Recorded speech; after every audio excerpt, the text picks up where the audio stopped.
जय श्री राम। राधे राधे। जय श्री कृष्ण। हर हर महादेव। शंभो। नमो भगवते ब्रह्म वासुदेवाय नमो नमः। जय गुरुदेव की जय हो।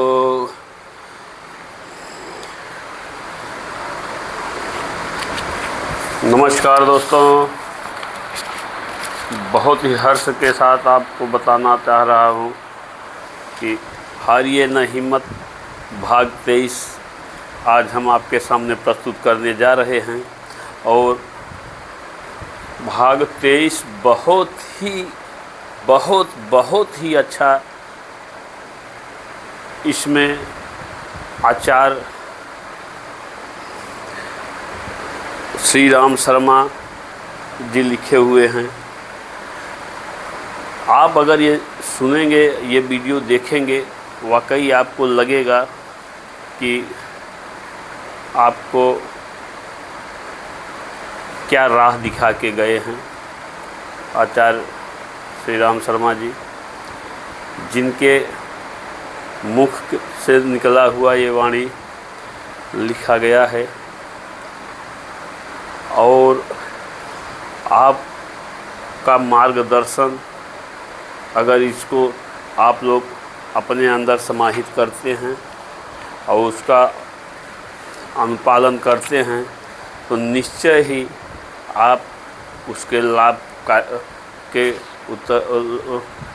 उसके प्रति आपको लाभ ज़रूर मिलेगा। तो दोस्तों,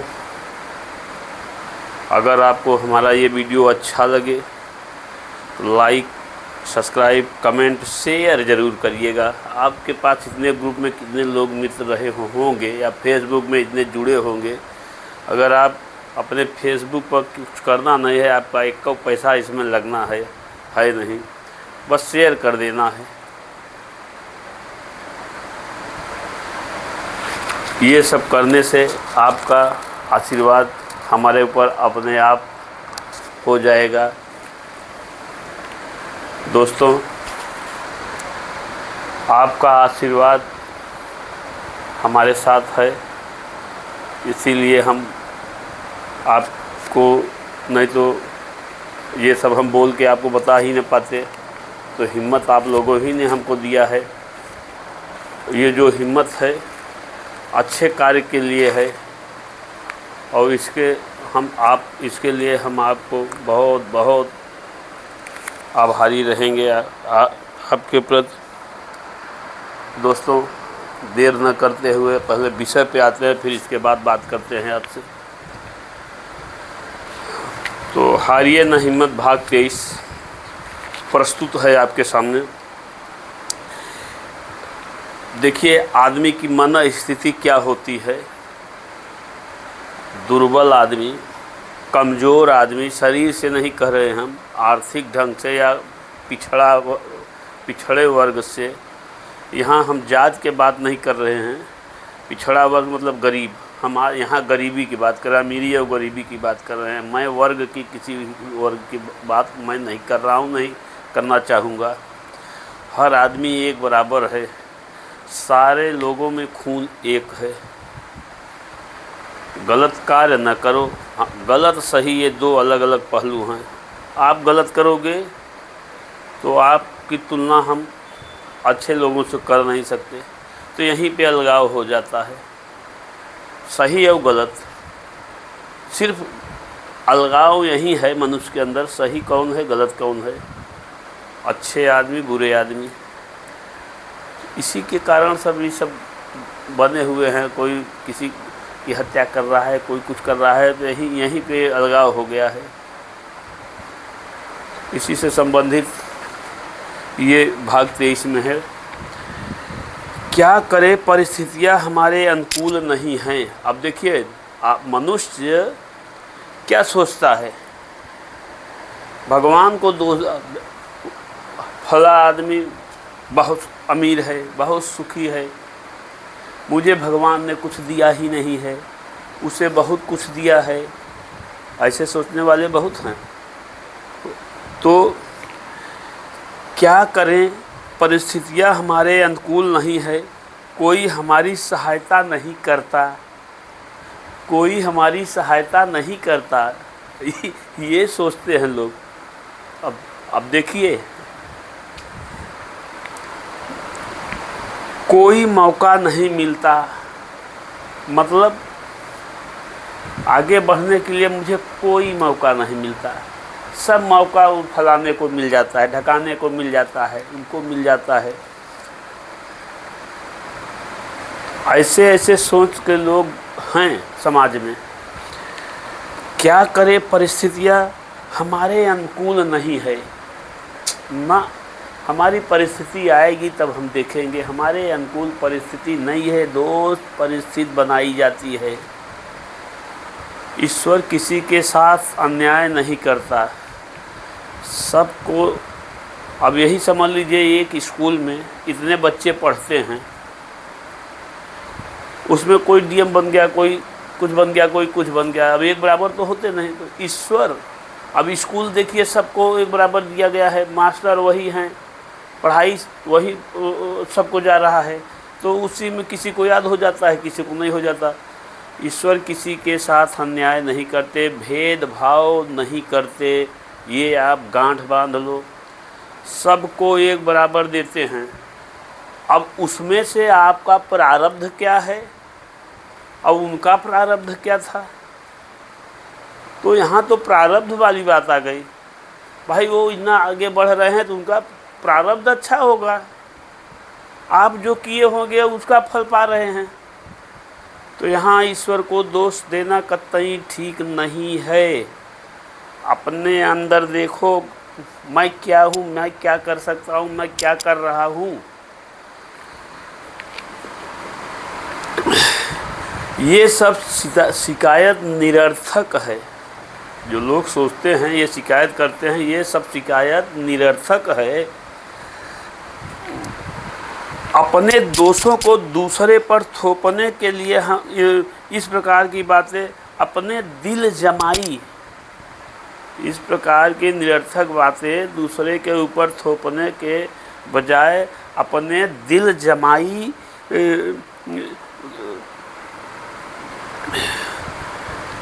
के लिए कही जाती है।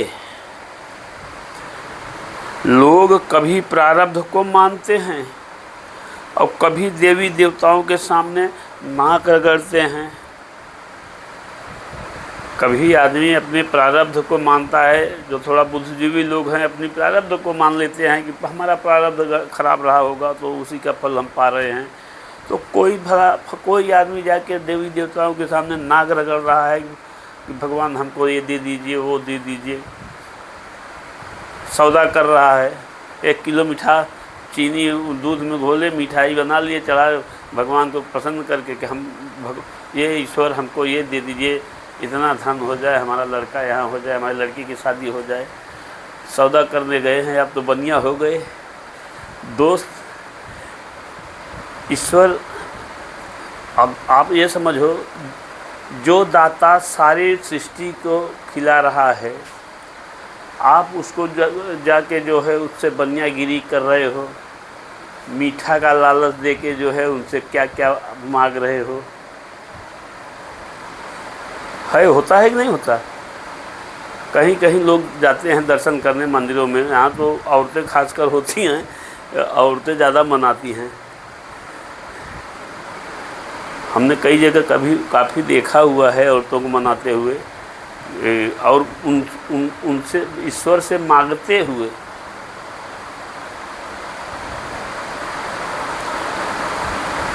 तो दोस्तों, कहने का मतलब है, अपने ऊपर विश्वास रखो, अपने ऊपर विश्वास करो। आपको अपने ऊपर विश्वास करना पड़ेगा। दूसरों को सुखी देखकर परमात्मा के न्याय पर उंगली उठाने लगते हैं। अब समझिए, दूसरे को सुखी देख के परमात्मा पे उंगली उठाने लगते हैं कि हमारे साथ न्याय नहीं कर रहे हैं परमात्मा, और उनको पूरा धन धान से भरपूर भर दिए हैं, एकदम सुखी हैं। मैं दुखी का दुखी ही हूँ। आपने कभी सोचा कि आप क्यों दुखी हैं? नहीं सोचा। अब यहीं आप ले लीजिए, भारत पाकिस्तान एक साथ स्वतंत्र हुआ था। भारत कहाँ है, पाकिस्तान कहाँ है, और लमसम चाइना भी उसी समय जो है हुआ था। और चाइना कहाँ है, भारत कहाँ है, पाकिस्तान कहाँ है, बांग्लादेश कहाँ है, तुलना कर लीजिए। तो इन सब से आपको ऊपर उठना है, सोच को ऊपर उठाना है। आप अपने को सोचो, मैं क्यों नहीं आगे बढ़ सकता, मेरी क्या गलती है, मैं कहाँ गलती कर रहा हूँ। गलती आप ही की है। अब ये खोजना है कि आप गलती कहाँ कर रहे हो, वो गलती को सुधारा कैसे जाए। ईश्वर ने तो सबको बराबर दे दिया। अब आप उससे आगे बढ़ो कि ना बढ़ो, मत बढ़ो, दूसरा कोई फ़ायदा लेके आगे बढ़ जा रहा है। तो ईश्वर के ऊपर उंगली नहीं उठाना है। अपने अंदर आत्मविश्वास, अपने अंदर देखो कहाँ गड़बड़ी है, उसको ठीक करो। पर यह नहीं देखते कि जिस परिश्रम से इन सुखी लोगों ने अपने काम पूरे किए हैं, क्या वह हमारे अंदर है। वही मैं जो बता रहा हूँ, वो किस ढंग से आगे बढ़े हैं।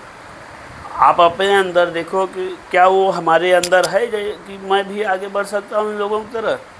वो देखो, ईश्वर किसी के साथ पक्षपात नहीं करता। ईश्वर किसी के साथ पक्षपात नहीं करता। उसने वह आत्मशक्ति सबको मुक्त हाथों से दिया है।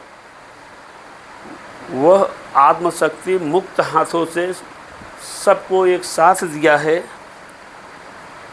जिसके आधार पर उन्नत की जा सके। हर मनुष्य के अंदर कुंडलिनी होता है, और उस कुंडलिनी को जागृत सब नहीं कर पाते, कोई कोई कर लेता है। अपार शक्ति होती है आपके अंदर ही, ये कुंडलिनी होती है, हर आदमी के अंदर होता है। उसको जगाना पड़ता है।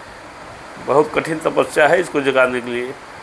जिसकी कुंडलिनी जाग गई, भूत भविष्य वर्तमान सब कुछ उसको पता होता है, जिसकी कुंडलिनी जाग गई।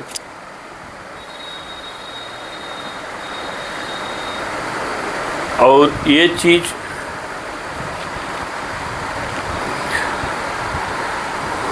आचार्य श्री राम शर्मा जी का कुंडलिनी जागृत हुआ था। उसी के कारण उन्होंने अकेले दम पर इतने संस्थाएं खोला है, जिसके कारण आज सब उनका अनुसरण करके इतने आगे बढ़ रहे हैं। अभी आप शांति को चले जाइए तो वहाँ का दिव्य स्थान आपको लगेगा कि हम बहुत ही अच्छी जगह, रमणीय स्थल पे आ गए हैं, अब हमको कहीं जाने की मन नहीं करता। तो ये सब शर्मा जी की देन है। उन्होंने इतना महान पुरुष थे, वो कुंडलिनी उनकी जागृत हुई थी। दोस्तों, भाग 23 अगर आपको कुछ सीख मिली हो, देखिएगा ज़रूर। ईश्वर को अगर आप भी या कोई भी ये सब सोचता हो, ईश्वर को दोष देता हो कि वो आगे हैं, मुझे मेरे साथ ईश्वर अन्याय नहीं किए हैं, मेरे साथ अन्याय किए हैं, ये बहुत गलत है। अब से आप अपने अंदर झाँको, कमी कहाँ है, उस कमी को निकालो।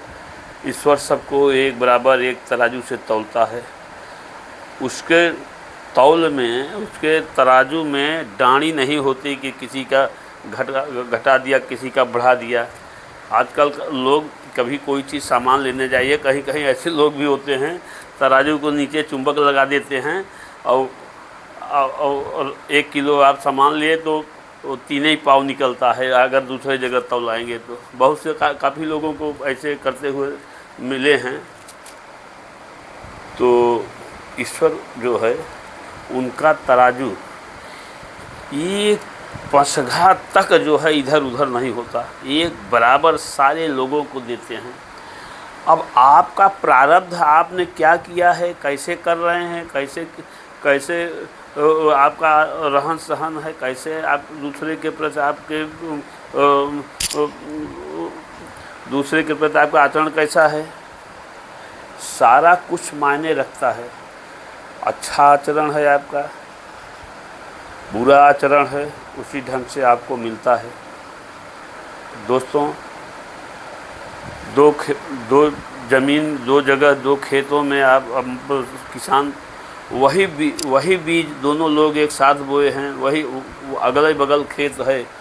ज़रूरी नहीं है कि दोनों खेत में एक बराबर ही फसल हो, किसी का कमज़ोर हो गया, किसी का बढ़िया हो गया। वही चीज़ ईश्वर देते हैं। ईश्वर खेत सबको दिए हैं, पैदा आपको करना है ना। अब आप उसमें कितना परिश्रम कर रहे हो, किस ढंग से उसमें उगा रहे हो, ये तो आपको करना है ना। अब यहाँ ईश्वर थोड़ी ना देखेगा।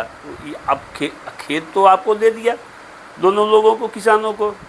अब दोनों किसानों को पैदा करना है, मेहनत आपको करना है। अब कहो कि आप हाथ पे हाथ धरे बैठे रहो, अगला किसान मेहनत कर रहा है, तो पैदा किसके यहाँ होगा। वही समझ लीजिए दोस्त, आप अपने अंदर झांको, कमी हमारे अंदर कहाँ है, ईश्वर को दोष देना बंद करो। मेरे प्यारे दोस्तों, अगर वीडियो आपको अच्छी लगी हो तो ज़ोरदार ये सब्सक्राइब जो न किया हो उससे सब्सक्राइब भी करवाइए, और शेयर ज़रूर करिए अपने फेसबुक पर, इंस्टाग्राम पर, और अपने मित्रों को। इससे क्या है कि मेरा मनोबल बढ़ेगा। आपको कुछ न कुछ ऐसे हम देते रहेंगे, मैं आपसे वादा करता हूँ। और ये हम आपको देते रहेंगे। जब हम ये चीज़ आपसे वादा कर रहे हैं तो हम भी एक सुधार की तरफ बढ़ रहे हैं। एक प्रकार से समझिए, हमने जो अतीत में कुछ क्या किया है, आदमी को सुधरने का मौका ईश्वर अगर जब भी सुधर जाए तभी। मैं भी मानता हूँ ये एक हमारा सुधार का रास्ता है। धीरे धीरे हम प्रयत्नशील रहेंगे इस मार्ग पे आगे बढ़ने के लिए, और पीछे हमको नहीं देखना है। हमने पीछे क्या किया है उसको जो है हमने प्रवाहित कर दिया, समझ लीजिए गंगा जी में प्रवाहित कर दिया, और हमको आगे देखना है।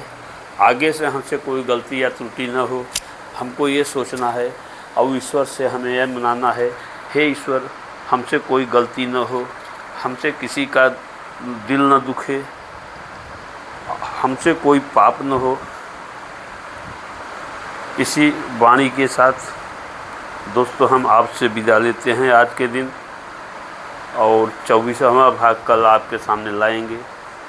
तब तक के लिए दोस्तों नमस्कार। जय श्री कृष्ण, राधे राधे, जय श्री राम, हर हर महादेव, शंभो।